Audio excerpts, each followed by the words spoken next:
guys. Okay, man, let's get into it, man. How was y'all week, man? It was good. Wasn't bad. Yeah, man, mine was pretty good. Besides the working out and being tired every day, I'm okay. I'm okay, man. And sometimes going mentally insane, trying to keep it all together. Besides that, everything is good, you know? So that's good.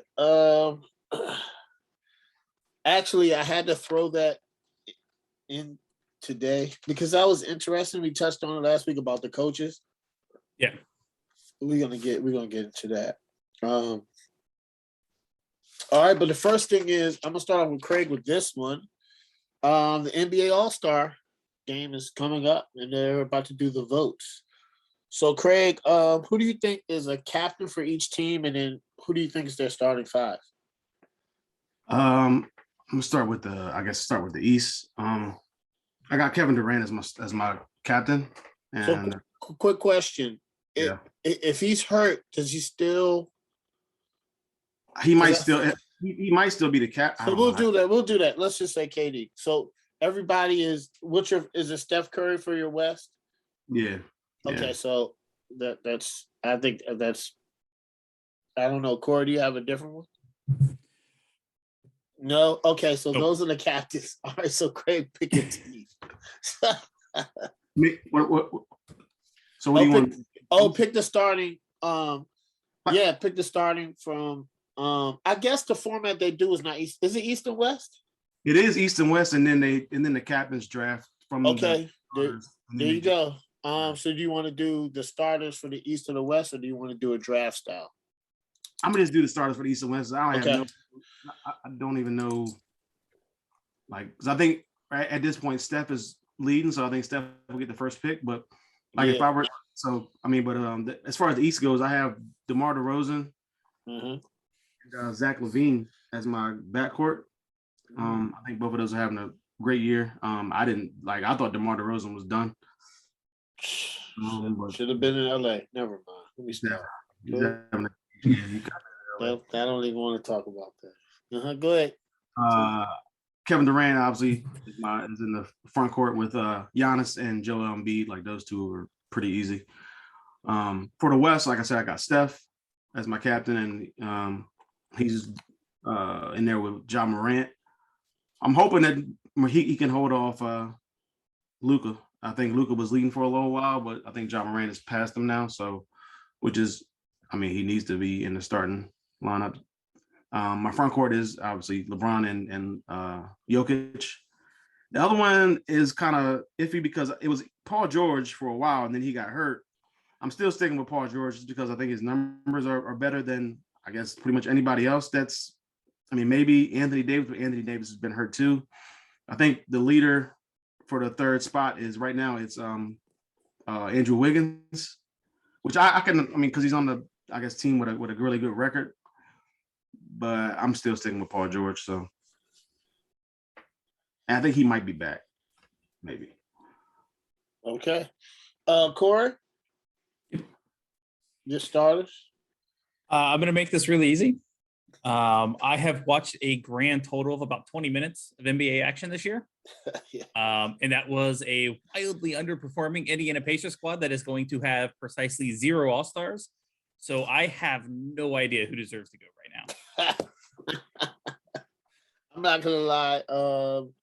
I've been watching a lot of NFL. I have been watching basketball, and I have been keeping up of what's going on. Not as much as I'm probably going to pick up a lot this weekend, especially with college basketball. So I'm probably going to start watching college basketball and NBA. Because the NFL is starting to dwindle down, and I need to watch people put a ball in the hoop or throw it. But anyway, so I kind of agree with Craig. Actually, for the East guards, I do have DeMar DeRozan and Zach LaVine starting. I think they're doing pretty good this year. I got KD If Katie can go, I don't know. I think he. I don't know. He probably won't go. I don't know. He might be back, but he I'd might probably not. do Tatum or something. That's what I was Maybe. thinking about. He's not gonna play. Probably Tatum.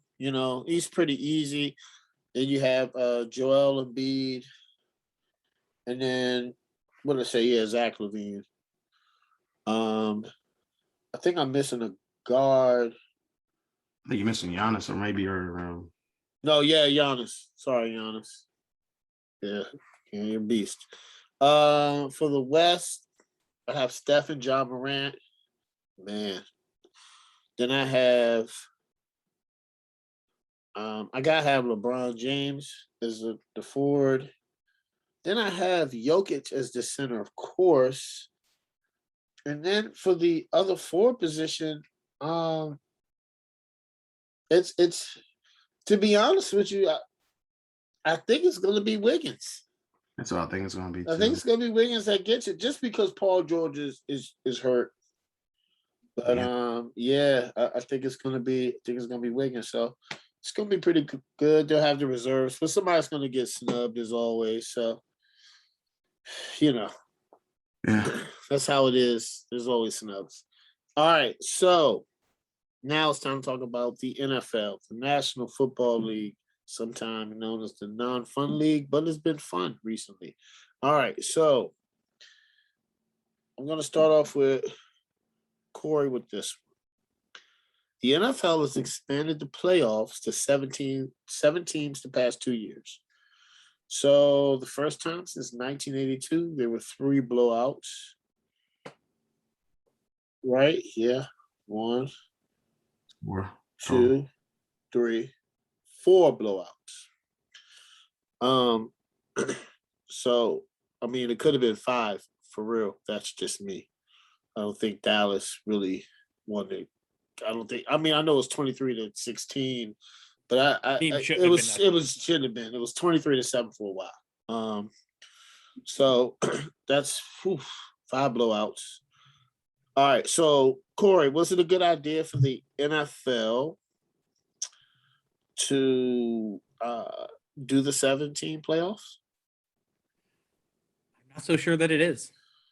Oh. I think there's 2 aspects to this decision: the playoff games themselves and the end of the regular season. This year did create a few more interesting games at the end of the season in the last week of the year, because there were so many teams in contention, especially because the AFC had a lot of teams stacked. Okay. But that's also largely only because the Colts collapsed against the Jaguars. Had the Colts done what they were supposed to, beat the Jacksonville Jaguars, then the only other game that would have mattered for the AFC playoffs is Chargers-Raiders Sunday night. Nothing else in the 1 or 4 o'clock window would have mattered. That's deep. And last season, the extra playoff spot actually had the opposite effect on Week 17 games, the last week of the year. Since there was only one team with a bye, and those byes were wrapped up going into that week, teams didn't care about the last game of the season, because the 2 through 4 seeds knew they weren't getting a bye, so they treated it as their bye week. Sat guys.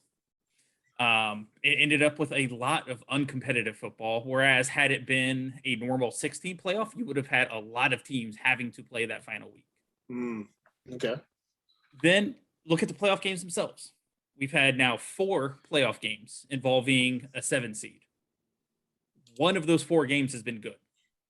Last year, you had Colts at Buffalo, which actually ended up being the best game of Wild Card Weekend last year. That was a good game. And the Colts were the 7 seed? Yep. Wow. Okay. But it's a great game. The other game last year, Saints-Bears, was not a good game. The 2 games this year were basically bye weeks. Like they were over by halftime. Yep. So I think the NFL needs to be careful here, because they could end up like the NBA playoffs. The first round of the NBA playoffs always has a couple of really bad series, because the 8 seed, 7 seed, sometimes as high as 6, just don't really have any business being there. So you have a couple of series that, have to be played for 4 games, have to go on. It takes 2 weeks, but there's nothing competitive to it. There's no reason to watch. Yeah. And I mean, who knows? Next year, maybe a 7 seed will run the table, make me eat crow, and win it all. But I feel like the number of years that you're going to actually have a 7 seed that is competitive and truly deserves a spot in the playoffs is going to be significantly smaller than the number of years where the 7 seed just has no claim and probably should not be there at all. Okay. Greg, I know you. Go ahead, get it out. I know what you about to say. Go ahead, break it out. Break it out. I'm still on board about the 8 teams. Like I'm still on board with. I don't want to see nobody with a bye. Like if you look at last year's playoffs, it's the first time they had 7 teams. The 7 seed. I mean, the Bills Colts game was competitive as a 2-7. Even the Bears and the Saints game, it wasn't that big of a like if the I don't know who the guy was, the wide receiver that dropped the ball in the end zone on the pass from Mr. Trubisky, but if he catches the ball, right? Yeah. If he catches the ball, that's a different game. Like the game is not. It was only 21-9. It wasn't like it was 35-3 or something like that. But if he catches the ball, who knows what could happen in that game? 17, 18. Well, yes, 18. It wasn't entertaining. They're going to win the game, but I'm saying like it would be a lot closer, and the score. I mean, who knows what could happen in that game? But even still, like you look at this year, there was a 4-5 blowout. There was a 3-6 blowout. So I mean, blowouts. It just happens. And last year there was also a blowout. The Rams Seahawks game was a blowout last year, even though at the end the Seahawks cut it to 10. They were down. It was a blowout. Yeah, that was bad. The 3-6 Steelers and the Browns was a blowout. The Steelers kind of came back, but they were down like 35. Yeah, I turned it. It just happens. Like I think it's just something that just happens. Like now, if you look at this year, if the Colts had got in at the 8 seed and they were playing the Titans, and the Titans they wouldn't have had Derrick Henry at all. He wouldn't have been able to go. I don't think so. I think that week helps him. That would have been a good game. So Colts playing the Titans without Derrick Henry. A good game. I don't know. I'm probably rocking with the Colts on that one. But even though they lost the first 2 games in the regular season, and you look at, I mean, obviously on who was it? Would have been the Saints in Green Bay? Yeah, it'd have been the Saints in Green Bay. I mean, the Saints. I don't know. The Saints. I mean, the Green Bay wins that, but it's just Saints aren't no easy out. They're not. But I mean, they wouldn't have Jameis at that time. They have Taysom Hill. Their whole wide receiver core is all crazy. The defense is solid though, but yeah, and defense, Aaron Rodgers might have got out, but it's not going to be no blowout. I don't know. I'm just saying, like you never know, man. But I mean, you look at this year, like the matchup a lot of people were talking about was Bill Belichick going up against I guess the Bills and Josh Allen, and the Bills got they routed them. Like we all called that though. We all called it was going to be a blowout. That's a 4 or 5. I don't know about 47-17 blowout. I didn't know about 47. Yeah, 47. Yeah, nobody called that. Nobody. Yeah. I thought it was going to be a low scoring game, at least 10 points maybe, but like they put it on them. So I mean, and then the other matchup, it was a 3-6. The Rams and the Cardinals. These 2 teams know each other very well. That was surprising. The Cardinals couldn't even really get out of their own side of the field. So I mean, I think it just depends on the matchup. Like I said, I would still love to see 8 teams in the playoffs. You would do 16. No, you would do games, 16 and I would do games, no bye. No, and then there's no bye. Like I don't understand. I mean, I don't. They might go to it, Craig. They might. They're trending toward it. They're trending. That benefit a team like Tennessee because Tennessee gets healthier. They get everybody back, and same thing with Green Bay. They get some players back. But I mean, like I would just rather have the top 8 teams in the NFC, top 8 teams in the AFC go at it. And if you wanted to have this stupid Monday night thing or whatever it is, you can still have 2 games on Monday night or something like that. Whatever you want to do, or whatever. You got 3 Saturday, 3 Sunday, 2 Monday, or something like that. But either way, I just don't. I mean, I get some of these matchups don't look good on paper or whatever it is when you see the final score, but it's not all the 2-7 game blowouts. I think it's definitely a small sample size. Maybe next couple of years they get a better gauge on things and see it differently or whatever it is, and maybe they can try to go from there. But I don't think they're going to go away from at least 7.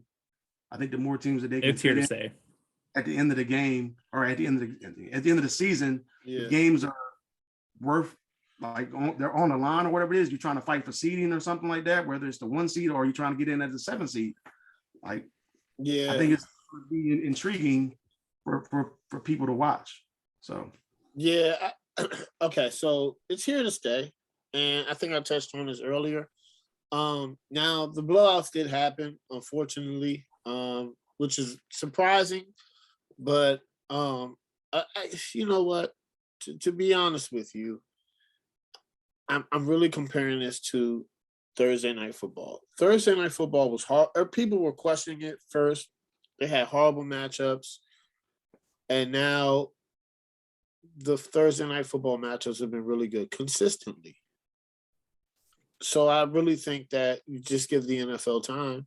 That 7 seed is consistently going to be good, and they're, to be honest, Craig, they're probably going to go into your direction. Is we all know it's going to be 18 games, and if you have 18 games, you're going to have another playoff. You're going to have to, and maybe not, but I think they're going to trend towards it. And now I don't know if they're going to keep the bye. It would make sense if they got rid of it, because then it would just be, a tournament. Because I don't think nobody in the NBA gets a bye. It's just one. Nobody in professional sports gets a bye, right, except for football, right? Yeah. But football is also the only one and done. Well, if you consider Major League Soccer a professional sport, which it is a professional sport. I mean, it is. I'm just saying. Out of the 3 majors. The 3 majors, I got you. Yeah. It's the only one and done. Goodbye. Well, they're cutting that.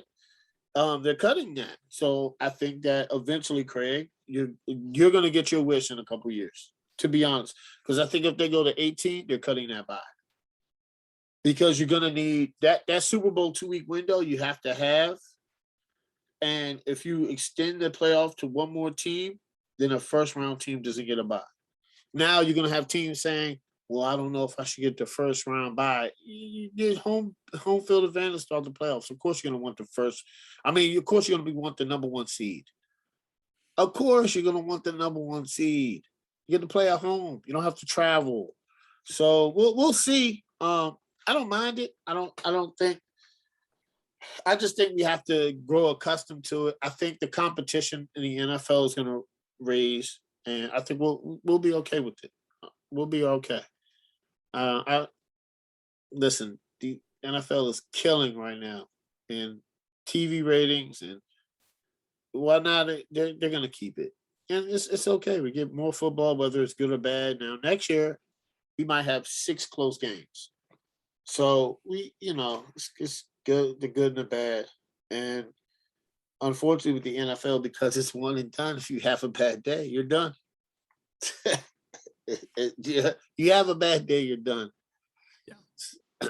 So all right, since we're gonna segue right into so I'm gonna give an example.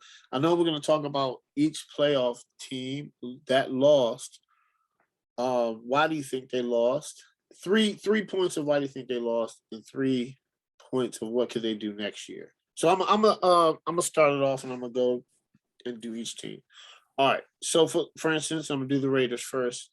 Should we just do it a team at a time, like all 3 of us? We could do that. We could do that. I could do Raiders first. Then we could do. I'll start off. Okay, we'll go. Okay. You then Craig, then me. Okay. All right. So I'll start off with the Raiders. I think penalties killed them. They were undisciplined, and they needed to stick to the run more. Josh Jacobs was averaging 6.4 yards a carry. He ran for 83 yards. I think they only gave him the ball like 6 times, 7 times. It's like, come on, man. Y'all, you gotta be consistent. The running game, this time of year, the running game went. And on the opposite side, the Raiders' run defense was good because Joe Mixon 17 for like 80, 17 for like 70 or something. Like under 3 yards a carry, great, right? So I think that's what they needed. And unfortunately, I know they don't have the deep threat, but they kind of do. I think they should have taken more shots down the field. Even though they had the penalties, I think they needed to stretch the field more. So those are my 3 points. Next year, my 3 points of what they can do better is they need to find a new head coach or a head coach in general for some stability. Make a decision on Derek Carr. That's here to say. Derek Carr already came out and said he wants the interim head coach. If not, move on. So that's what he told ownership. If I'm the owner, I'm not. I don't know if I'm sold on the interim coach. I don't know. So, we'll see. But they got to make a decision on Derek Carr, and they have to draft better, but they need an outside receiving threat, right? As much as their draft was bad and they whiffed on the first round, they made some really good selections in the second, third, fourth, fifth rounds. So Leatherwood was horrible. Ruggs is gone, but Hunter Renfrow, I think Mason Crosby, like these guys were selected past that. So, I think that's the good thing that Mike Mayock did. Even though he got fired, but that's what they need. All right, Corey, the Raiders. Why they lost, yeah, agreed. Running game, penalties. But also I just feel like the clock struck midnight for them. They were on a Cinderella run to get into the playoffs. They beat 2 good teams that nobody gave them a shot to beat to get in, and they just kind of ran out of luck against a hot Cincinnati team. Or how they can improve. The first 2 things: get a good general manager and get a good head coach.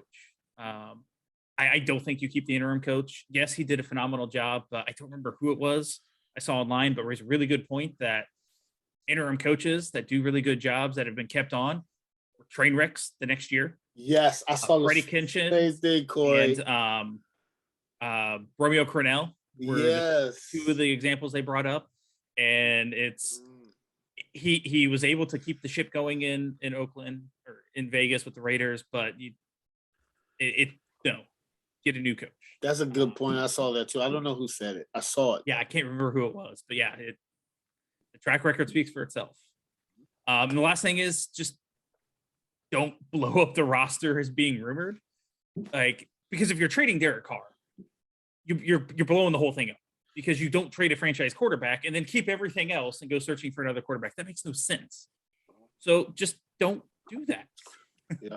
You've got pieces in place. You've got a good defense. You've got some pieces on offense. Build. Don't blow it up. Don't be dumb. Yep. All right. Craig. About the Raiders. Yeah, I pretty much agree with what y'all said.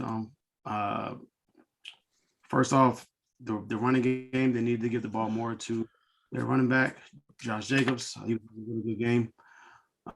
Number 2, they were 1 for 5 in the red zone, which you're going on the road. You can't be 1 for 5 in the red zone and expect to win.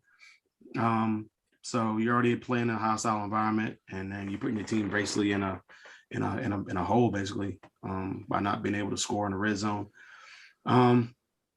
And number 3, I just think they weren't getting to for the Bengals to allow for the teams that were in the playoffs, they allowed the most sacks coming into the regular season. They allowed the most sacks out of the teams in the playoffs, and the Raiders only sacked Josh Burrow twice.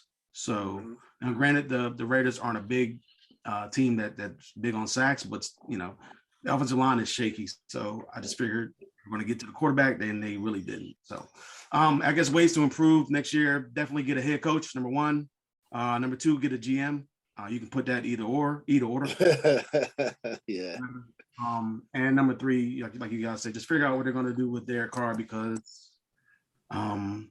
he had a good season. I had most career passing yards ever. As far as touchdowns go, he's really thrown the ball to Hunter Renfrow, and Darren Waller was hurt for a while there, and Josh Jacobs was hurt for a while, I believe, and Henry Ruggs is not there. So I think he might have found something in Zay Jones maybe, but I think they could use another wide receiver as well. But Derek Carr needs to either know if he's going to stay or go. Yeah. All right. Corey, next up, you could do the Patriots.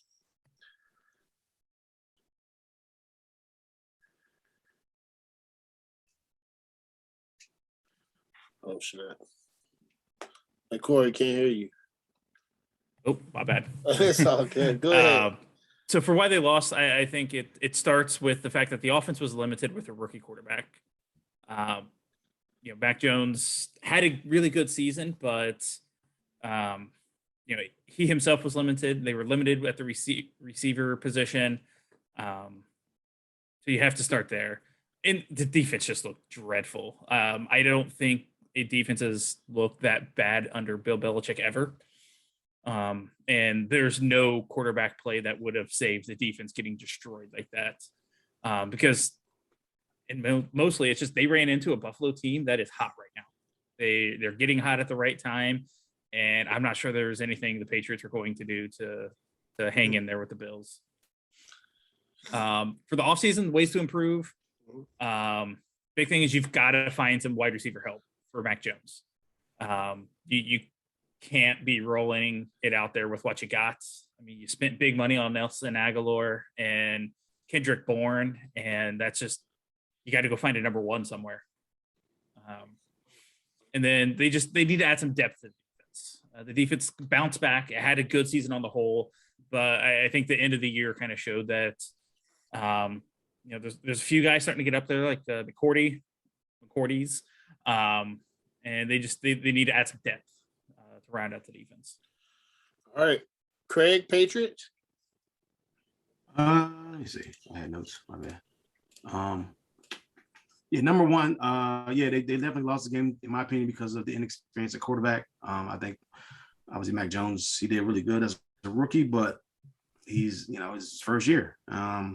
So just growing pains. He's going to have to work his way through it.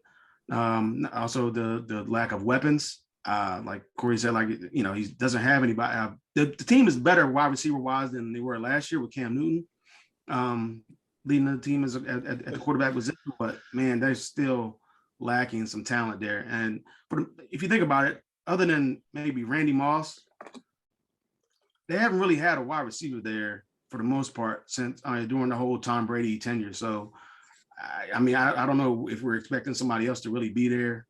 I don't know, but that just seems like that's not their motto, to get a big name, splashy wide receiver.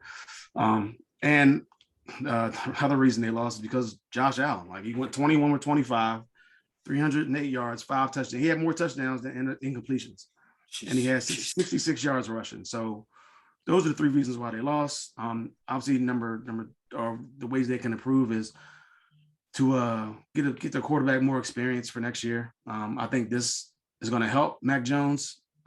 Hopefully he doesn't have a sophomore slump, but if he still stays on the same path that he's on, he should be solid. They need more help at the wide receiver position. Obviously those guys are just not getting it done. And I just think that if they just keep the team pretty much the same, I think, and just kind of back the core pieces, I think they'll be solid. I think they can contend again for next year in the division. I'm not counting Bill Belichick out as far as people saying he can't ever win another Super Bowl again. I'm not going that far. I think they'll be solid, so I think they'll be straight. Okay, Patriots. Let's see. The reason they lost is Mac Jones. They have to open the offense more for him. I've been saying it all year. I'm going to continue to say it. They needed to run the ball more and be more physical. I don't know, that kind of, it just feel like the Bills came out and dominated like the Patriots did when Mac Jones threw for 3 passes. I guess that makes sense. Like the first time they played them, they dominated the Bills, and it's the playoff. The intensity is high, and I just expecting more of a physical presence on defense and in the run game. And then the pass defense got obliterated. I don't even think there was nothing they could do. And this isn't just this game. This is kind of like, hopefully this isn't a trend, because the last 2 games he had, against them, Josh Allen has put up some ridiculous numbers. So they definitely have to figure that out because Josh Allen's not going anywhere. What they can do next year, they got to find a receiver threat. Man. I don't know why. I forgot about Nelson Aguilar and Bourne. I did. I'm not gonna lie. I forgot. Yeah. Till you brought them up, I was like, oh man, okay, that's where they were. They had one or two spots, but for the money they were getting paid, I think Nelson Aguilar is a great slot receiver. Don't ask too much from him. Professional, right? But then you have Jacoby Myers is in the same position. So they just need some more receiving threat. Open the playbook for Mac Jones. Again, I'm gonna keep reiterating this because I think this is vital not only to Mac Jones's growth, but nowadays this is where it's trending towards. You're not gonna win if your quarterback cannot be dynamic in the pass game. It's not gonna happen. All the quarterbacks that are in the playoffs, besides, I'm gonna say Tannehill, can be dynamic. You can say Jimmy Garoppolo, but he's been to a Super Bowl, right? People say, "Oh, Jimmy wins," and he can be dynamic in the fourth quarter when he needs to be. So you gotta. I think Mac Jones in the offseason needs to go from where he's at now to another level. Hopefully, he can do that. And I think that they need to establish a number one running back. I know that the committee's good, but once again, man, unless you have a dynamic quarterback, the running game needs to be established, right? Even Aaron Rodgers has Aaron Jones. Like, unless you have Patrick Mahomes, right? Even Tom Brady, it's a running game, man. It slows down the clock, slows down the defense. So I think they need to focus on that. All right, Craig. Looks like you got the Eagles. Hold on. Computer sucks. Okay, well, the Eagles, first of all, they couldn't run the ball, which is their strength. They were getting pretty much stopped all day. So if your strength is running the ball, I mean, obviously it's strength on strength. You got top running team against like the third best team against the run. So you have to be able to run the ball. Number two is just Hurts. Like, he's not there yet. I don't even know if the Eagles are convinced that he's the guy for the future. Although, I didn't see the Eagles in the playoffs. So he had a solid season for not really having a lot of pieces around him. And when they are around him, they don't really utilize them. Like, they didn't really utilize the run with Sanders as much as I thought they should. I've been saying that for years. Like, he just doesn't get the ball enough. And then when he does, he'll have 12 carries for like 80 yards. I'm like, why not just keep getting the ball? But whatever. I mean, you also have Hurts who can run the ball, but like, they just weren't effective enough. They don't have any weapons outside of Devontae, who's a rookie. You're putting a lot of, I guess, trust or stock or just a lot on his shoulders as a rookie. They have Dallas Goedert, who's good, but he's just, I mean, he's a tight end, so he's blocking sometimes. But I think they need somebody else to help them get them established in the passing game, and they haven't really addressed that for the most part. And obviously they're just not on the same level as the Bucs. The Bucs really came in there, even though they're got some players hurt, they got some players who are not coming back at all, and so many injuries and people doubting Tom Brady and players who got hurt in the game. They're still the Bucs, and they're still a really, really, really good team. So those are the three reasons to me why they lost the game. As far as the Eagles, definitely they need to figure out what they're going to do with Hurts for next season. Either that's bring him back, bring in some competition. I think they should bring him back, though. At least give him another shot.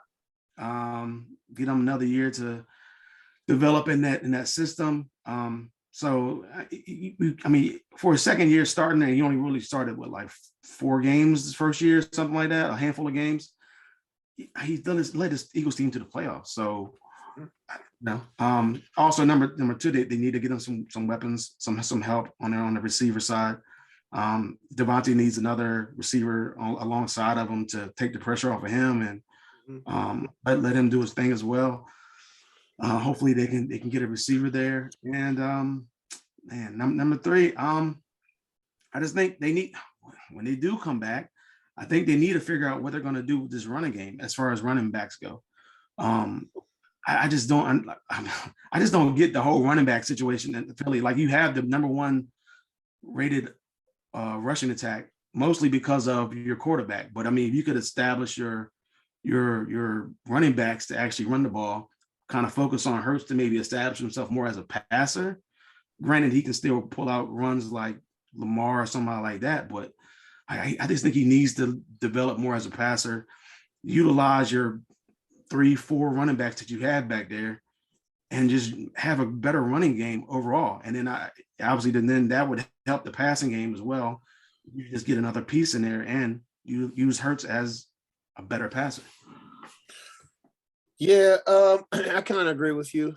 It's going to be real quick for me because that's all. Jalen Hurts, he didn't make enough plays downfield, and that's kind of been this the stigma all year, which I don't know. Is he a quarterback? We'll see. So I think they should have stuck to their identity and run the ball. They only gave out 9 carries to the running backs total. Like that. That's not gonna do it. Even against his Bucks, wear them down, right? If that's your identity, stick to it, especially in the playoffs. The run defense was good. But of course the Bucks had injuries, but their pass defense got exposed. And I think they're getting older on that side of the ball, and older in general. So for next year, they did commit to Jalen Hurts for 2022. They said that he's the starter, Craig. So I think for him, he needs to get the ball more down the field. He needs to become more of a passer.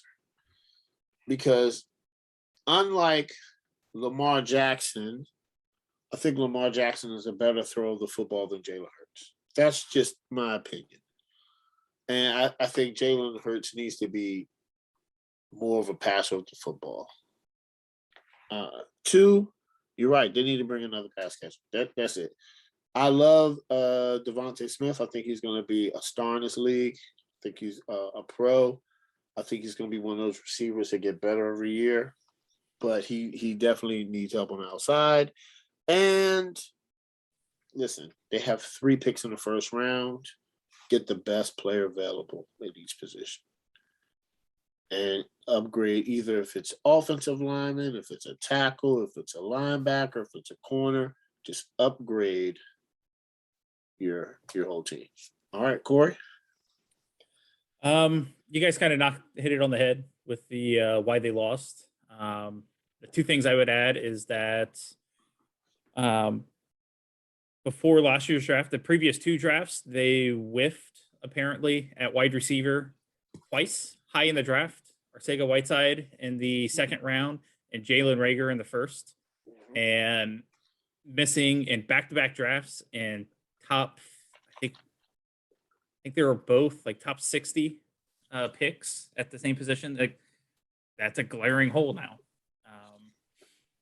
And then I think the other side of it is the fact that the Eagles were a team that drastically overachieved thanks to one of the easiest schedules in the NFL, and realistically, with the talent on that roster, had no business being in the playoffs. That's been said a lot. That's been said a lot, Corey. I mean, they went 0-7 against playoff teams. But how they can improve, as you guys said, you've got to figure out what you're doing with Jalen Hurts. Either you commit to him, and you commit to him for not just the next season, but potentially the year after, like do a legitimate commitment to the guy, or you flip him and try to get a veteran like a Russell Wilson or something. But the continual waffling makes no sense. It's not going to do any good. It leads to my second point of you fire and replace Howie Roseman. The GM, after seeing this last season, the offseason, and then like the current handling of Jalen Hurts, I kind of wonder if he didn't just accidentally build a Super Bowl winning team Mm. because his actions make no sense. Could have been more Doug Peterson. Doug Peterson, Frank Reich, something in the coaching there. But when you drive off your head coach and he's happy to get fired, that speaks to the level of incompetence in the organization. You saw the footage on draft night of one of the guys in your war room visibly upset at one of your picks. Like, it's fine to disagree, but to have it at that extent, again, is a sign of dysfunction. The trade of Carson Wentz was bizarre and throwing out rumors left and right that you're demanding 3 first-round picks. And it just, Roseman's handling and running of the franchises just looked atrocious for 2 years now. Get rid of them. And lastly, you have to add a lot more talent on the roster. I mean, it wasn't one that should have been a playoff team. There are holes all over the place. It's not just the receiving core. Like, they need to add a few linemen, corners, everything. Yeah. Yeah, you got Darius Slay and not a whole lot else in your secondary. I get you had injuries on the defensive line, but like you have holes everywhere. So there's a lot that the Eagles can do to improve next year. All right, I'm gonna do the Cowboys. So let's get the obvious off the way. The play calling was horrible. Like, it's ridiculous. Nobody's gonna pull a quarterback sneak and get mad at the refs because the officials have to touch the ball. Everybody knows that. You didn't have enough time. I'm just gonna say that right now. That's what my title will see. Dak sneaks out of the playoffs. That was a ridiculous play. Okay. The second thing was CeeDee Lamb had 1 catch for 21 yards. CeeDee Lamb had 1 catch for 21 yards. You have to get him more involved. He has to get the ball more. And then the running backs. What was the running game? We've known this now, that Dak needs a running game to win games. This is not a misconception. If you look at the records of when Zeke or the Dallas has run over 100 yards, they win the game. It's a high winning percentage. So I don't know why they haven't focused on that. So next year, they need to establish the running game more. Whether it's Tony Pollard getting more carries and taking Zeke back, or Zeke getting more carries, it doesn't matter. It just needs to be established of them needing to run the ball more. Getting a running back, they can't let Zeke go because of the cap. So they need to give him the ball, or Tony Pollard. Like, hey, Zeke, you'll carry it 15 times, Tony Pollard 20. Doesn't matter. Run the ball more because you win, like most NFL teams. 2, the corners, they need to tighten up. I know that they just need to tighten up. Tavon Diggs, I know he's an all-pro. He had the most receptions. The reason is because he bites on a double move. He has the most interceptions, but he gives up the most yards. It's kind of like Russell Westbrook, right? You have a triple-double, but you have 8 assists, 8 turnovers, right? So it's like, well, what were you really doing? So that's kind of like, okay, I have an interception, but I have a 80% quarterback rating against me, and the receiver just torched me. So I think they just need to tighten up the corners a little bit. And I think that just comes with him growing and just being more dedicated to his craft. And I think he'll resolve it. I think the interceptions will go down, but I think he can do it. And they need to be more disciplined. I mean, they're the most penalized team in the NFL. And they're the second most for yards. The Raiders are the first. So you got to cut that, right? That's it. All right, Corey, the Cowboys. So I think their loss comes down to one thing: bad coaching. All of it. The undisciplined play falls on bad coaching. The stupid mistakes falls on bad coaching. I don't want to hear any of this crap from Cowboys fans that the refs cost you the game. They didn't. That's a crucial play, and Randy Gregory grabs and tackles an offensive lineman. Like, it's such a blatant penalty. The refs have no choice but to throw the flag. That's not on the officials. That's on undisciplined play. That falls on coaching.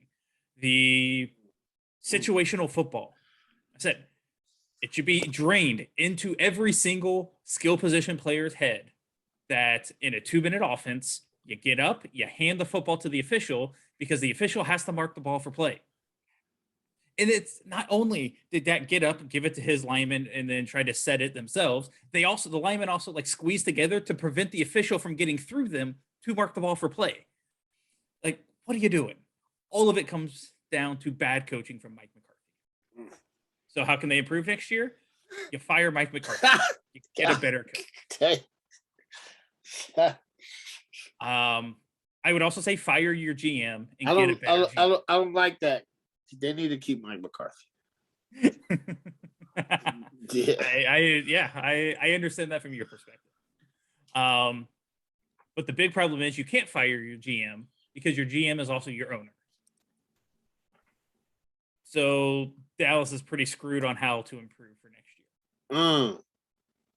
All right, Craig, Cowboys. But I know you probably saw the little stat, I guess you want to call it a stat, that in the last 25 years, Jake Delhomme has 5 playoff wins. 26. I thought it was 26. Was it 25? I don't know. It's a long time. It's getting up there. As a grown adult. Jake Delhomme has 5 wins. Trent Dilfer has 5. Mark Sanchez 4. Brad Johnson 4. Colin Kaepernick has 4 in the last 25 years. I did see that stat. Yes, I did. Cowboys have 3. Yep. So, I mean, 3 wins for America's team, or whatever you want to call them, in the last 25 years is laughable, I think. It's funny.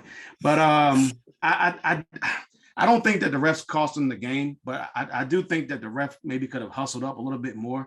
Like, he was 25, almost 30 yards behind Dak Prescott when he slid. So he could have been up there a little bit farther. But at the same time, Dak Prescott should know you can't hand the ball to your center and expect him to spot the ball for you. But whatever. I'm just a lot of Cowboys fans are crying about that, which I mean, that's not the reason why you lost the game. 49ers, I think, deserved to win the game. They should have won by more, but they couldn't really score. They settled for field goals. But so my things are, obviously, the reason why they lost is penalties, 14 penalties, 89 yards. Like, that can't happen in the playoffs anyway. They couldn't stop the run. They gave up 169 yards. A lot of that was to Debo Samuel, he's a wide receiver, guys. Like, what are we doing here? You can hit him. Anyway, so they and the stars just didn't show up. Like, you got a star on your helmet, but Dak Prescott 23 for 43, a touchdown and a pick. Zeke Elliott 31 rushing yards. CeeDee Lamb, you mentioned CeeDee Lamb, 1 catch, 21 yards. Like, these are your stars. I think Amari showed up a little bit, but like, these guys, man, like, that just can't happen, especially at home and in the playoffs. So for next season, obviously they need to figure out what they're doing with the head coach. I think Jerry Jones' son already said something to the effect of he's coming back. He didn't really say he's coming back definitively, so we'll see. But that needs to be figured out. And if he's still going to be there, something has to be changed for that culture of the team, because the team is just undisciplined with the penalties. Like, your team is leading the league in penalties. Like you said, they're second in yardage. So, I mean, like, and then they followed them into the playoffs. Like, the one thing that was haunting them, followed them into the playoffs, and that just can't happen. You have to be, and something has to be done. Like, you have to be able to, I hate to say it, but you have to be able to punish these guys for making these stupid penalties. You can't just have this go the whole game and just not say anything or do anything for this to keep happening over and over again. And the last thing, they need to figure out what's going on with this offense, because actually the offense was solid. In the regular season, they had the most yards per game, but sometimes it just was like Zeke Elliott wasn't showing up certain points of the season. Like, Dak Prescott wasn't having good games. I don't know if that's because he got hurt. He came back. He wasn't the same quarterback. But like last year, we were talking about how the defense was bad. The offense was solid. It was good. This year's kind of been the reverse, even though, look at the stats, the offense is number 1, I believe, and the defense is like 19. But the defense just had a lot of takeaways. They gave up a lot of big plays. So I think overall they just need to figure out what's going on with the culture of this team and just try to build around. And hopefully the stars can show up next year if they get into the playoffs, because this is unacceptable, man. It's unacceptable. The penalties is unacceptable anyway. But listen, I love it, even though my team hasn't won in a while. It doesn't matter because Cowboy fans talk so much trash. they haven't won 3 games in the last 25 years. They talk so much trash. So every year is their year. And next year is going to be the same. Watch. Yeah, it is going to be the same. It's the same. Cowboys are going to win the Super Bowl this year. That's how it is. But anyway, Corey, Steelers. So the score is very lopsided, but the reason the Steelers lost this game was because they stuck with a washed-up Ben Roethlisberger for too long and never put in place a contingency plan, and instead stuck with a trash player in Mason Rudolph as the look. And I would also flip this as the biggest way this team's going to improve is to find a quarterback. Like going into this game, when your starting quarterback comes out to the media and says, "Yeah, we know we can't win. We're just going to go out there." Like, what kind of leadership is that? Not only can he not get the ball downfield, but what's that saying to the locker room? Like the Steelers wasted a Super Bowl caliber defense this season, an insane performance from TJ Watt. TJ Watt, yeah. And for a swan song for Roethlisberger? We have no chance. No, they were screwed from the moment that ball was kicked off. And I don't know what you do to replace that quarterback. They're not the only ones looking, so it'll be an interesting offseason. I'd say another piece is just try to add a little bit more depth to the defense. They had to make some cuts going into the year in last offseason to get under the salary cap and get stuff set up. But when you look at that roster, they've got a lot of talent at the skill positions. They've got good receivers, a good young tight end, an amazing young running back. They probably need to add a guy or two at the offensive line as well. But a lot of that stuff's in place. The defense looks pretty good. They've got a lot of pieces in place there. They're just missing the quarterback. All right. Craig, Steelers. Very quick. Number one, definitely the quarterback. He's past his prime. Way past his prime. So hopefully they get that sorted out. Number two, they're just not on the same level as the Chiefs. Like they're not anywhere near as good. And then Corey said they were screwed from the moment of kickoff. I think they were screwed from the field goal by the Raiders. As soon as that went in, I was like, well, should have let it tied up. Yeah, pretty much. I mean, they would have had to face the Chiefs again. That hasn't been pretty. The Raiders. What, Chargers? No, it'd have been the Raiders would have been the 7th seed. And then the Chargers would have been. It would have been a little better. They would have played the Chiefs. Maybe. Yeah, maybe. And the Chargers would have played the Bengals. Chargers would have played the 3 seed, the Bills. Picture. Oh, that would have been very interesting. Okay, go ahead. That's cool. I was okay. There was no running game. They never got the running game established. As great of a season as Najee Harris had, they couldn't really get anything going. Obviously, next season they need to replace the quarterback, whoever that is. Obviously, I don't think he's on the roster right now. So whether that's in the draft, what I believe the 18th pick or something like that, or maybe they can find a veteran that's solid enough to replace him. Who knows? Because they have talent around them. I do think they need offensive line help. They have some expiring contracts that I don't think they're going to pick up in Turner and Okafor. So they need to figure out that combination, what they want to do there. And I also think they need to extend the contract of 25-year-old Minka Fitzpatrick. Like he's had a solid season. Former a 2-time Pro Bowler. Like, what more can you ask for? So I think they need to figure that out and just give him a contract extension. So. Yeah, I gotta have that too. So for the Steelers, Big Ben, I mean, he was doing what he did all year. That's it. That's how he passed the ball. I just think, can't pass it by. There's nothing wrong with it. It happens. He had a great career. Deontay Johnson talked trash before the game and had drops, which has been plaguing him throughout the season. So that's, I mean, if you want to nitpick, that's one of the reasons he dropped some catchable balls that could have put them in position to score. And the pass defense, listen, they were trying to do all they could do. They were trying to do all they can do. I was like, oh, I even texted. I said, Joe. I was like, uh-oh.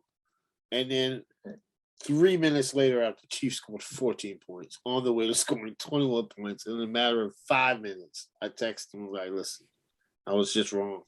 Like, I was like, oh, the Steelers have hope. No, they don't. No, they don't. This is a blowout.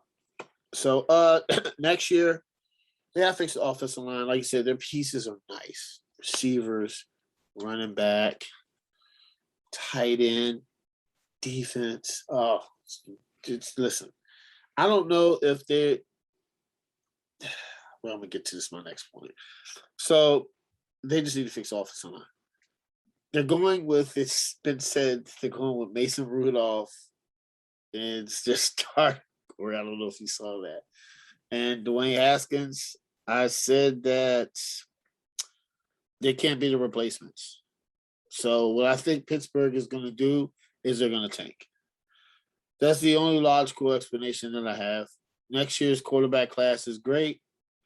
They'll have a top 10 pick, and they'll get their next Ben Roethlisberger in the draft next year.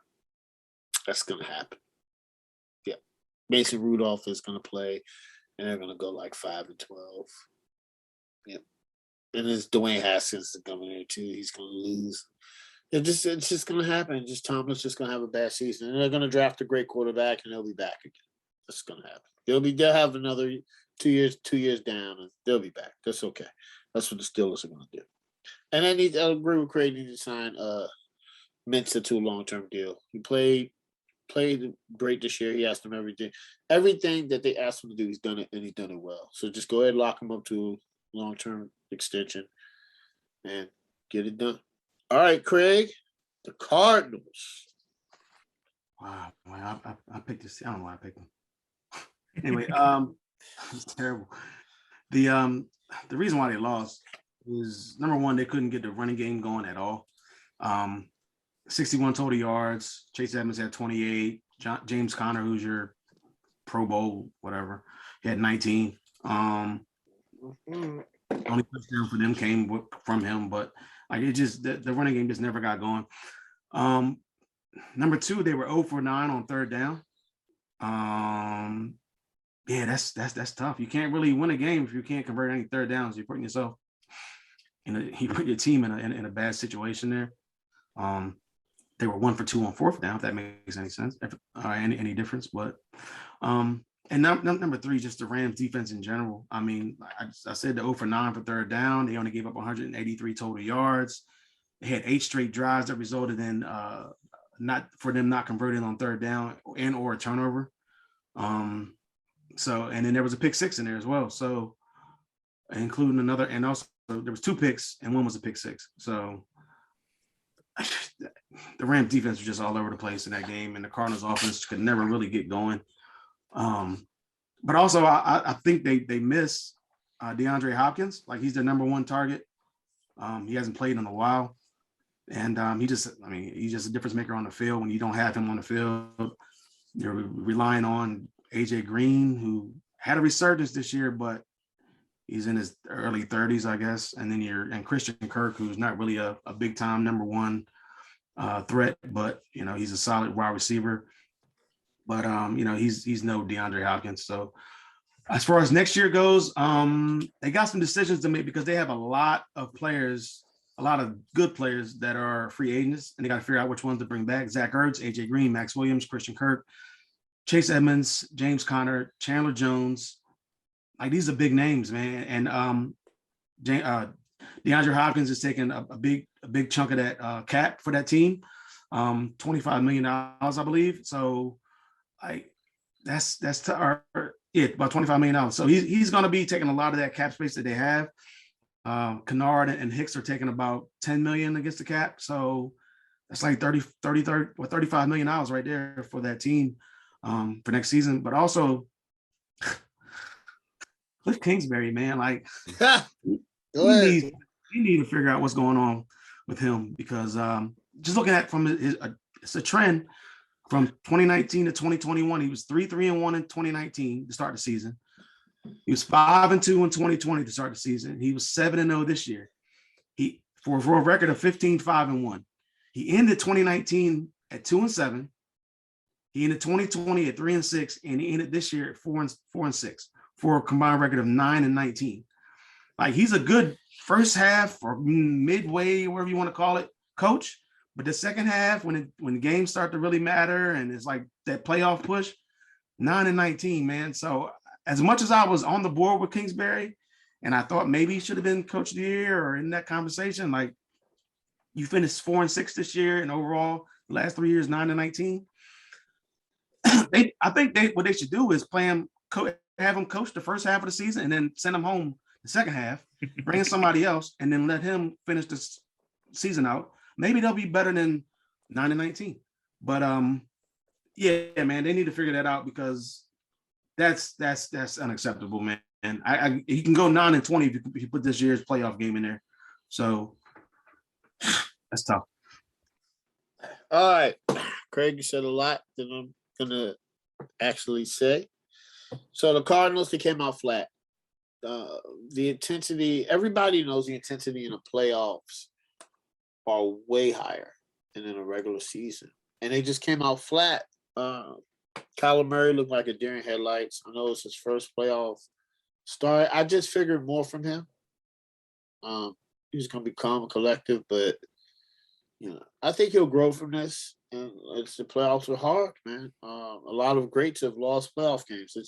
It is what it is. It's hard to win in the playoffs. It's not a game. And the third one, they didn't commit to the run, like Greg said. Like it was, I don't think they looked like they didn't know what they were doing. And Kyler Murray was very erratic. Next year, I'm gonna say this: Kyler needs another receiver because losing D-Hop was devastating. I know D-Hop is a great, phenomenal receiver, top 5 in the NFL. But they need a second receiver. It has to. They have to. 2, they need to bring back key free agents. I know Zach Ertz fit well with them. You have Chandler Jones. They got some decisions to make. They got a young core, so even though Chandler Jones doesn't want to be there, they're probably going to franchise tag him. So, maybe they trade him, sign and trade. I don't know if they do it in the NFL, but so they don't do no sign and trade. So I don't know. I think that it's going to be, they just need to bring back key free agents. And the last one, Cliff Kingsbury. So actually, I was listening to The Herd, a podcast he has called Volume, and he had Dave Wanstead on there. So Dave Wanstead said this. He said, Colin will talk about Cliff Kingsbury. Cliff Kingsbury, like Craig said, since college, the second half of the seasons, the teams have a losing record. And Dave Wanstead said very interesting. He said, because it's the lack of intensity level that he's requiring for the players to have. He said, when we were coaching with Jimmy Johnson, the Cowboys, nobody would do nothing wrong. He's yelling at them, throwing stuff. And he asked me, he was like, man, you want to go grab a beer? So you just cuss these guys out. I said, yeah, it's okay. But then look at what happened, right? Level of intensity. So I think that's his issue. I don't know if he's going to learn from it, but it was just good for hearing it from a coach perspective. All right, Corey, you got the Cardinals. Yeah, the reason they lost, you said Cliff Kingsbury. He has a long line of late season collapses going back to Texas Tech. This isn't new, and it's precisely why I said a month and a half ago that he deserved to be on the hot seat if things imploded like they were looking like they were going to, because you look at the overall Arizona roster. You've got guys like Hopkins, Jones, Watt, guys that aren't kids anymore. Zach Ertz that you picked up. Like your Super Bowl window is right now. While you've got guys before they're over the hill, and while you have Kyler on a rookie contract, I don't know that you can waste it on a guy like Kingsbury, who's shown an inability, even at the collegiate level, to maintain a high level of play and success for his teams throughout the course of the entire season. Also, I think the loss is on Kyler. He played pretty poorly. Didn't get into a flow. And there were some quotes that I've seen from him that I think are red flags. I saw somebody, I think it may have been Skip Bayless, like questioning Kyler Murray's a franchise quarterback for them. And it seemed absurd. But then I saw these quotes. And it was essentially Kyler talking about how, he doesn't put as much stock in watching film because he feels he's better at essentially improvising it, trusting his eyes, reacting to what he sees, and will be done improvising from there. And you can't do that at the NFL level. Like, you have to watch film as an NFL quarterback because you need to know exactly what's coming at you before it happens. Because if you know that, you can react, you can get into the right play, and just trying to be a guy that just wings it, that's why you have struggles. And some of Kingsbury's issues, I wonder if may not also be a lack of innovation as the season goes. He has his playbook, he has his ways. Then you get halfway through the season, everybody has tape on it, and they're able to game plan against it. And then he struggles. For the Cardinals to improve, I think you should move on from Kingsbury. I think you got to go in and get a coach that will push Kyler Murray to get better, push him to put in the work that's required off the field and all of the preparation that goes into Sunday. Yeah, because it's a lot. I mean, you ask Brett Favre. It's a lot. He said when he finally retired that physically he was ready to play another year, but mentally he couldn't go through training camp, go through the everyday preparation that a quarterback has to do at the NFL level to be ready to play. Yes, film. Peyton Manning, he built a movie theater in his house to be able to watch game film. Like that you have to take it seriously. You have to be dedicated. I'm not sure Kyler is right now, and it doesn't sound like Kingsbury's pushing him to either. So I think you have to bring in a coach that will push him to be the best player he can be for you. Yeah. And you're gonna have to make some tough calls on some free agents, some veteran guys. The departure with Larry Fitzgerald seemed a little odd, so I don't know if there's anything going on in that locker room that's a little weird because that guy's Mr. Cardinal. But Chandler Jones is a big decision. Did he even retire yet? No, nope, never filed his retirement paperwork, which is why it's just so bizarre. But I think the single biggest thing outside of head coaching position for them is going to be Chandler Jones because the dude is a difference maker. He can wreck a football game. He can help carry a defense, but he demanded a trade to start at the beginning of the season. Like, he doesn't want to be there. And if you franchise tag him, like, that is only going to exacerbate that problem. And you have to get him either committed or you got to move him. You can't have that hanging over your locker room on a team that's going into a third season of back-to-back collapses, an embarrassing playoff loss, and a lot of questions and a lot of pressure that's going to start building very quickly. Yes. Buy my wallet. Okay, so you're right. And, I mean, Kingsbury, Kyler Murray not watching film. I was watching The Odd Couple. Rob Parker said this. He's wild. He said some good things. He has some good takes sometimes. He says Kyler Murray he doesn't believe he's a good franchise quarterback. He'll be out the league in a couple of years. That's what he said. I was like, I don't know about that. But hopefully he watches film. But you're right. I think a head coach has to push a player to do it. If Kingsbury's like, yeah, I trust you, then he might not be getting the push that he needs to be great. And in the NFL, I don't know how long you last when I watching film. I mean, if there's only so long you're going to get by relying on superior athletic ability. Yeah. It's going to catch up. Yeah. To stay in the NFL. it's going to catch up, just like the NBA. You can have all the athletic ability in the world, but when you come to professional sports, you have people that have been playing in the league 10 years, 6 years, 7 years. They're bigger, stronger, faster. They watch game film. They know how to take care of their bodies. It's a different thing. Before we go on to our next topic, I was watching the Pivotal podcast, NFL podcast with Fred Taylor, Shannon Crowder, and they said the difference is in the NFL, high school you dominate, college you dominate. In the NFL, he's like, you get on the bus, you take seats. Like, this is my seat. This is my seat, especially if you're a good player. In NFL, nobody gives up their seat. People aren't giving up their seats. Like, man, you can't have my seat. No, I'm a starter.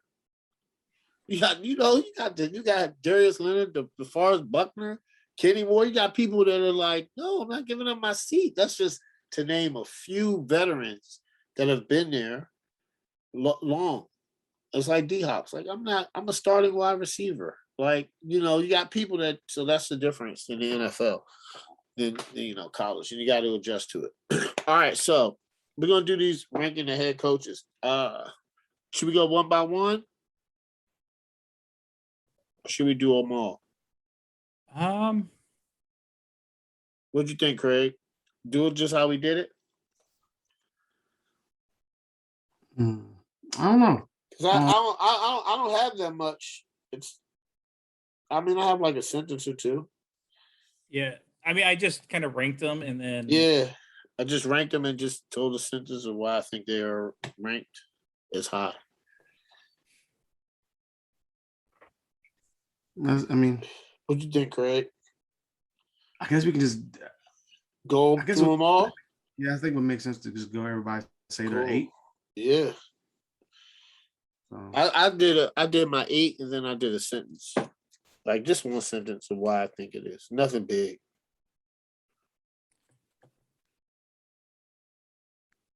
Yeah. All right. Yeah, we can start with you, Craig. All right. So my first team, I switched everything up a little bit. I did the Raiders, my number 1 team, just because they went to the playoffs last year. If they bring back Derek Carr, they can build around him, and they still need to get a GM, like I said before. And it's Vegas. Like they got a stadium, a new stadium. They got a good fan base there. So I think if they can just build around Derek Carr and figure out what they're doing with the head coach, surprising playoff team. They can rally around the coach, whoever that's going to be, and I think they'll be solid. The Broncos, my number 2. The only thing I think they really need is a quarterback. The defense was 8th. They have a good running. They have a running back in Williams. Obviously, the ownership is who knows what that's going to be. That might push some coaches away, but if they can get the team bought out by Peyton Manning or John Elway or whoever's going to be before the season starts, I think they can get a coach in there in place. Hopefully, it'll be an offensive coach because they need somebody on the offensive side. The Dolphins are next for me. They started out 1-7, finished 9-8. I think they need the offensive guy as well, just to help Tua. Maybe he's the guy for them. I'm not sure. Maybe if they get Watson. Then maybe they're not getting Watson, bro. I don't know. They committed to Tua. They've already, the owner said it. The GM said it. That's why Flores isn't there, man. I'm not buying it. But anything, maybe could be posturing. I just go with you. Say they're committed to Tua. Then I think you still need to get an offensive guy in there to help maybe nurture him, mature him, and get him up to speed. He missed a lot of games this year, but it's South Beach. Like, who doesn't want to live in South Beach? It's no tax or it's no state tax. So weather's good. Weather's great. We're down. This time of year is beautiful. You might have to go to Buffalo and New England in the winter time, but majority of the time is spent in Miami. So next is the Vikings, 8-9 last year or this season. They have a really good quarterback who has one more year. Not really good. He's a good quarterback. He has one more year on his contract. He's going to get paid a lot, $35 million. Jeez. So they have a Pro Bowl running back. They have two good wide receivers. They need to fix that defense. I think they'll be solid if they can just get some defensive pieces. And every game this year was close, except for the exception of 3, and they were 2-1 in those games. Oh, they also need a new GM. Also going back to the Dolphins, they have, I think, the most projected cap space money of any team in the league. So my 15 would be the Bears. Obviously, I think they need the offensive guy there as well to help Justin Fields. The O-line needs fixing. The wide receivers need to be addressed because Allen Robinson just wasn't a number 1 guy this year. But the downside is they have no first round picks, but they have a lot of cap space. So you can kind of bring some pieces in there. Jaguars on my 6th. They have a number 1 pick last year, number 1 pick this year. They need to figure out the overall culture there because that whole Urban Meyer thing was just a mess. They have 10 picks coming up in the draft this year.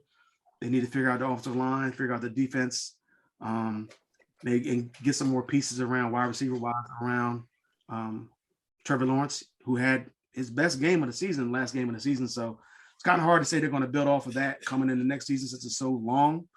But better late than never, I guess. The Giants are next. They haven't really had a coach in there for more than 2 years at a time, but they have some talent, I guess. Daniel Jones is whatever. Saquon Barkley, he's there. He's hurt a lot. The O-line needs some help. They need to get a new GM, obviously. But it's New York. It's a big market. They're going to bring in players. It's a big draw. They got 2 top 10 picks, 1 at 5, 1 at 7. So, and they have 9 picks overall. They just don't have a lot of cap space, but they need to get rid of about $16 million to be under the cap. And just looking at how they finished the season, their last 6 games, they were outscored a combined 163-56. That's basically 27 points to 9. So it's unacceptable. The Texans are obviously last. I think the way they did Dan Cully was messed up, but he was kind of dealt a short hand there with that whole Deshaun Watson thing, and then Tyrod Taylor gets hurt, and then you bring in a rookie quarterback who I think the team with that exceeded expectations, even though they only won 4 games. But whoever takes over this team is going to inherit a bad roster. And little to no draft picks. And building off what they did last year. Last year they had 3 draft picks. So, this, like I said, there's the uncertainty with Watson there. But the Texans, they do play in a division where I guess the best quarterback is Carson Wentz, maybe Ryan Tannehill. But I mean, neither one of those guys are like on the level of obviously of Tom Brady or nothing like that. So you need to, if you hit on a quarterback eventually, or maybe get one in free agency, who knows? I mean, I don't think they're going to be any better than 4-13, but maybe they'll be more competitive. I don't know. I did put an asterisk by this one because of Seattle. They finished 7-10. They still have Pete Carroll there, but obviously he might not be there. Who knows? I think he'd probably stay, but if he doesn't and Russell Wilson stays, then obviously you have Russell Wilson to build around. Offensive line definitely needs help. The defense needs to be a little bit better. So, but those are my top 8 teams and a little extra asterisk team. All right. I'm going next. Mine is very interesting. I'm just looking up some information because I heard from a little birdie that he could. Ooh, okay. Okay. So, first I have the Raiders. One word, Derek Carr. I know their division is tough. Denver quarterback situation is still unsolved. And listen, Justin Herbert is a great quarterback, but is the coach for him? You don't know. So Derek Carr gets a good head coach, I think that's good. And it's probably going to be the head coach and the GM. And they made it to playoffs this year with their roster, so they have something. 2, this one is probably very surprising, but I'm going to go Chicago. I know that their defense is old, but they have Justin Fields. They just hired Bill Polian as a consultant, so they're probably going to bring in, some pretty good guys. I think Bill Polian is decent. Besides saying Lamar Jackson is a receiver, he's made some good picks. So I kind of, I can see him, making the moves, and they're gonna push their shot at, an offensive minded head coach. The third one I have is Denver. Now the only problem is ownership, right? They don't know who the owner is. Could be the Mannings, or it could be John Elway and the partners he with, which I think both are Denver staples, so wouldn't matter. And they have a lot of draft capital, a great roster, and cap space. So if there's a quarterback that's going to be moved, they're probably the best place they could go. The fourth, I have the Jags. Trevor Lawrence, James Robertson. People don't like Shah Khan, but I think he has a lot of patience. We've seen in the past. When ownership has a lot of patience with coaches and GMs, it's a good sign to me. It means that they're willing to give people a shot, and their division doesn't have a consistent winner. When it's the Colts, they don't know what they're going to do with Carson Wentz. Are the Titans really scary? Right? And then you have the Texans, who we'll get to them later. So, that's an intriguing job, right? So number 5, I have Miami. They have a young defense, young franchise quarterback. The owner loves Tua. The GM loves Tua. I know you don't buy it, but that's why Brian Flores isn't there. They're committed to Tua, so they're going to bring somebody in with Tua. So I think if they're committed to the quarterback, if you believe in Tua, you're tied to him. Hey, at least, 5 is the Vikings. They got Kirk Cousins. They got a solid young team. The only problem is Kirk Cousins is only there for a year, so he could be a stopgap quarterback. But they are a patient head coach and franchise. I looked up who they had. Dennis Green was there for 10 years. Brad Childress there for 5. Mike Zimmer was there for 8. So they don't just hire and fire coaches, and they're pretty good. They're good franchise. Number, I think I've done everybody. Blah blah blah. Yep. Now I'm getting to the bottom 2. The Giants. Terrible owner. Not a good roster. No GM. They have a little draft capital. Maybe they could get Wilson. But they're that's all I have to say. I've something else I can say. I can't say anything. They're terrible. Texans, even worse. Toxic. That's the word I describe them. A dysfunctional franchise. And that's all I have. All right, Corey.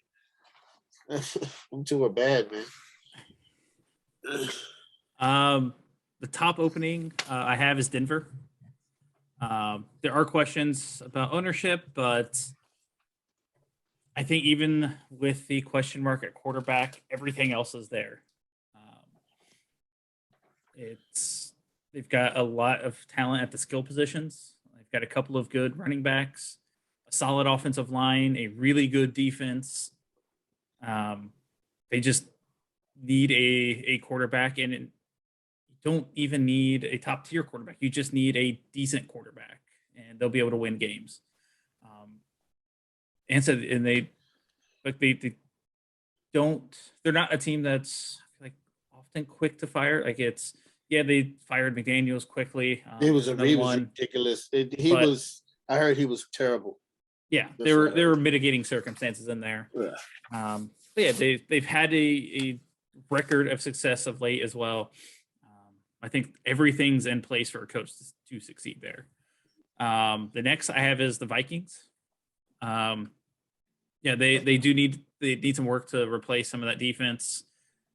They have the pieces in place offensively, and you're potentially in a position where if Aaron Rodgers does leave Green Bay, you're probably the front runner to win that division next year. So there's still plenty to be determined on that opening, but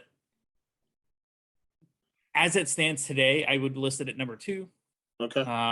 A month from now, that could change if Rodgers is committed to Green Bay, signs an extension. You also have a situation where you could be in a position at this time next year that you just need to blow up the roster and start over, in which case, if you're a head coach, you're probably getting fired in a year or two. So it's a risky one, but there's a lot in place today. Number 3, I have the Raiders. It is just hard to overstate how important it is to have a franchise quarterback in place. Derek Carr is a franchise quarterback. I put them below 2 teams, especially a team like Denver that's still looking for that franchise quarterback because of some of the issues with the owner. You have Mark Davis, who is facing the organization, facing some issues with unpaid taxes and an investigation there. You also had Mike Mayock not get fired until it was found out that the Raiders were lining up GM interviews while they still had a GM in place. So when you have that kind of dysfunction and everything at the ownership position, that's going to maybe give a coordinator some pause and some concern about taking that job, because are you really going to get a fair shake? Next, I do put Chicago. What's that, 5 or 4? 4. Okay. 4. I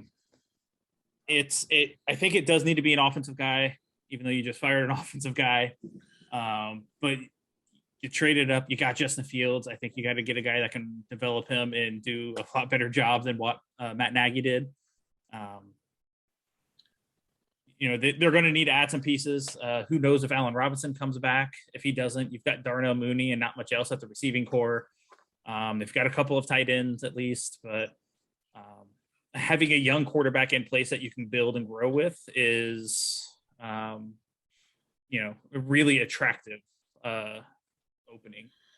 And that's why at 5, I have Miami, because Tua's there. Who knows if all of their talk about backing Tua and wanting to build around him is all talk and trying to, adjust their trade leverage position, because everybody knew they wanted to trade for Deshaun Watson last year. Mm-hmm. But you've got pieces in place in there. Jalen Waddle's a phenomenal young receiver. You've got who could potentially be a franchise quarterback. You've got a solid defense. So I think that a coach coming in has a lot to work with. Next, I will go with the Jacksonville Jaguars, just because you have Trevor Lawrence. And when you've got Trevor Lawrence and the number 1 pick this year, that's going to be an attractive job. There's a lot of talk about Shad Khan as an owner and dysfunction with the organization. And it's been a franchise that has been bad for a while. Yes, but that should also lower the expectations for you. The expectations are going to be insanely low after Urban Meyer last year. Yeah. And I think you are set up where you are going to have 2 to 3 years of being able to not necessarily even have a winning record. Yep. Because of what you're taking over. So expectations management for head coach can be a big deal when it comes to trying to build a winning team. Yep. So I agree with you've that. got the quarterback in place. You do have a few wide receivers there, and you have low expectations. Mm-hmm. So next, I have the Houston Texans. Look, it's a roster largely devoid of talent. I think it says a lot when going into the season. Nobody was expecting them to win more than a couple of games, and at week 1, they didn't have any rookies starting. That's not good. Bill O'Brien royally screwed that franchise. Yep. But I will say they may be okay at quarterback. It sounds like Deshaun Watson is open to staying and coming back if Brian Flores is brought into Houston, or potentially going elsewhere with Flores. He wants to play with him for whatever reason. But Davis Mills, I knocked that pick as much as anybody last year. Didn't look that bad this year. He looks like a guy that you could potentially build around and build a winning team with. And I think even if Deshaun Watson does stay, you spend a 3rd round pick on Mills, I think you can at least get a 2 for him this offseason for a team looking for a quarterback. So you would increase your return on investment. You'd have a higher return on investment. So the roster is going to need a lot. I put it so low because you have to have concerns from ownership that you're not going to be given a fair shake. Hiring Cauley was a confusing choice, and then after seeing him do actually a pretty good job, firing him became a confusing choice. So there's a lot of questions about the top of that organization. So that's why I would put them pretty low. And last, I have the New York Giants. Yeah, they got rid of Gettleman. That's good, but he retired. That's the thing. Were they going to get rid of him? Nobody knows. Probably. But you look at that roster, and you've got Daniel Jones. You've got a quarterback that's been around that long, and you still have a giant question mark on him. That almost says all you really need to know. You spent a top 3 pick on a running back who hasn't been able to stay on the field and isn't playing at Adrian Peterson level to justify taking a running back that high. You spent massive money bringing in Kenny Galladay at wide receiver, who got you 0 touchdowns on the season. You drafted a wide receiver in the 1st round who didn't really do anything for you. So you spent a ton of resources at the position and still have nothing. It's a mess. You take that job. I think the roster's in a position where it's probably going to take a couple of years to improve. You're getting brought in with probably an expectation to improve on Daniel Jones, and I think a head coach the next head coach is probably set up for failure there. Oh man. So right now the Giants like the Bills' assistant general manager, and if he goes, Brian DeBall probably goes there. But here it is, right? They drafted 2018. Saquon went 2nd, right? 2nd, okay. They could have had Josh Allen and Nick Chubb. So Nick Chubb went. They drafted Will Hernandez, and then the Cleveland Browns drafted Nick Chubb in the 2nd round. So they could have had a Nick Chubb, and they could have had